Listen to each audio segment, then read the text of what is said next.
All right, let's dive right into this explainer. Today, we're unraveling the complex, frankly fascinating science of leukemia. We're going to take what is often a terrifying, daunting diagnosis and completely reframe it. We'll look at it as a story of cellular mechanics, genetic mysteries, and some seriously incredible medical breakthroughs. If you've ever wanted to truly understand what's happening on a microscopic level when blood cancer strikes and exactly how modern medicine is fighting back, you are in the exact right place. So here's our roadmap for today. 1. The bone marrow factory. 2. The types of leukemia. 3. Plain detective, the diagnosis. 4. The modern treatment arsenal. 5. Patient journeys. And finally, 6. Survivorship and the future. Okay, part 1. The bone marrow factory. Now, unlike lung or breast cancer, leukemia isn't a solid tumor. You can't just point to a lump. It's a disease of the blood-forming tissues, specifically the bone marrow. Think of the bone marrow as your body's daily, heavy-duty blood cell factory. And what happens with leukemia is that abnormal white blood cells start growing totally out of control, essentially hijacking the entire production line. In a healthy state, your bone marrow safely, quietly hums along, producing this highly regulated, perfect mix of red blood cells, white blood cells, and platelets. But when leukemia strikes, these rogue, broken cells, we call them blasts, they completely overpopulate the factory. They multiply so ridiculously fast that they physically crowd out the good, life-sustaining cells we actually need to survive. And that leads straight to bone marrow failure. When normal production halts, the physical toll on a person is immediate. A lack of red blood cells, that causes severe anemia and this crushing deep bone fatigue. A drop in healthy white blood cells leaves the front door wide open for dangerous infections. And missing platelets means the blood just can't clot properly, so you get easy bruising or bleeding. The sheer overcrowding of those blast cells can even cause radiating bone and joint pain. It's a system-wide breakdown. Moving on to part 2, the types of leukemia. You know, leukemia isn't just one single disease. It's broken down into 4 main pillars based on 2 very distinct factors: how fast the cancer grows and the specific cell line it hijacks. We have acute leukemias that grow incredibly aggressively and chronic ones that develop much, much slower. Categorizing these by whether they affect lymphoid or myeloid cells gives us our 4 types: ALL, which is the most common childhood leukemia, AML, the most common acute type in adults, and then the chronic variants, CLL and CML. Pinpointing exactly where a patient falls in this matrix literally dictates their entire treatment plan. Sometimes the culprit actually leaves a very specific genetic fingerprint. Enter the Philadelphia chromosome. It's a chromosomal mix-up, a translocation, that creates this mutated fusion gene called BCR-ABL1. It's heavily linked to chronic myeloid leukemia, or CML. Now, I know discovering a mutation sounds terrifying, but for modern doctors, it's actually a massive advantage. It gives them a direct, highly specific bullseye to target with medication.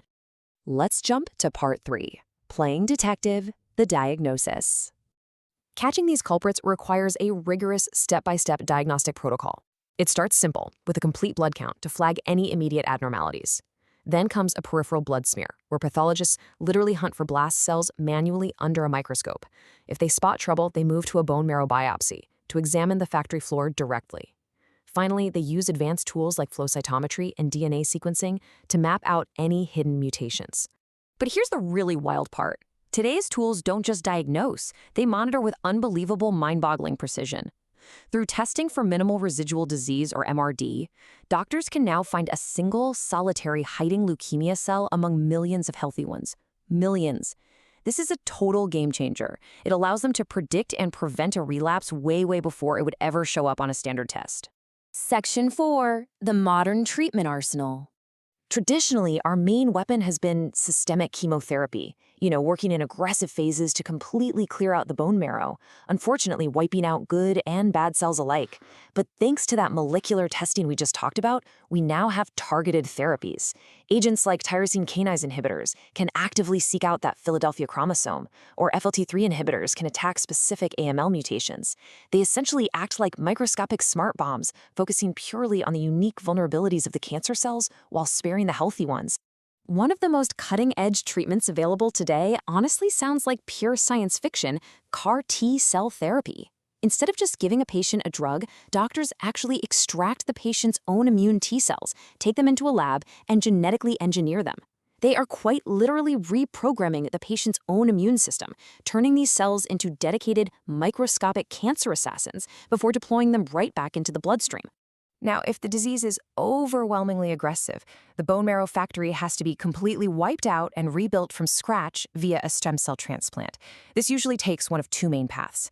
There's an autologous transplant, which uses the patient's own clean, rescued stem cells that were collected beforehand.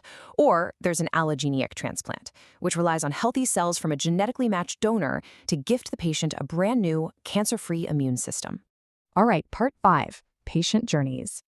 To really ground all this clinical data, let's look at a child battling acute lymphoblastic leukemia, or ALL. After presenting with those classic factory breakdown symptoms like fever and easy bruising, their journey requires a grueling, multi-phase chemotherapy regimen. But the medicine is only half the battle, right? This journey relies heavily on comprehensive rehabilitation. We're talking physiotherapy, nutritional support, and deep psychological care. It's all about ensuring the child doesn't just survive the cancer, but truly thrives afterward. In contrast, let's look at an adult diagnosed with acute myeloid leukemia, AML. They face a highly intense, rapid-fire battle. Because AML is so aggressive in adults, this patient required heavy, immediate induction chemotherapy just to achieve remission. And to secure that fragile remission, they had to undergo the high-stakes, life-saving procedure of an allogeneic stem cell transplant, literally adopting a donor's immune system to make absolutely sure the leukemia never returns. Finally, Part 6, Survivorship and the Future. Beating the cancer is an incredible, life-altering milestone, but multidisciplinary care absolutely does not stop at remission. Survival is just the beginning. Comprehensive care requires constant vigilance through long-term minimal residual disease surveillance. It means actively managing infection prevention, preserving a patient's fertility, providing ongoing mental health support, and helping them successfully navigate their return to work or school. It's about treating the whole human, long after the cancer is actually gone. And the future of that care looks incredibly bright.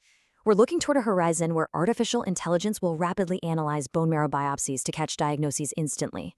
We are seeing next-generation targeted therapies and gene editing research that will make treatments vastly more personalized. The ultimate goal here is maximum effectiveness with just a fraction of the harsh side effects we see with traditional chemo. I really want to draw your attention to a quote from our source material that perfectly captures the essence of what we've covered today. It says, "Leukemia is a complex group of blood cancers, but remarkable advances in molecular diagnostics, targeted therapies offer the best opportunity for long-term survival. Relentless medical innovation has truly transformed a once devastating diagnosis into a real beacon of hope and long-term vitality." I'm going to leave you with this provocative thought to ponder as we wrap up. With precision medicine, targeted immunotherapies, and artificial intelligence reaching new heights every single day, how soon will a personalized, definitive cure be a reality for every single patient diagnosed with leukemia? Thank you so much for exploring the science with me today. Keep questioning and keep learning.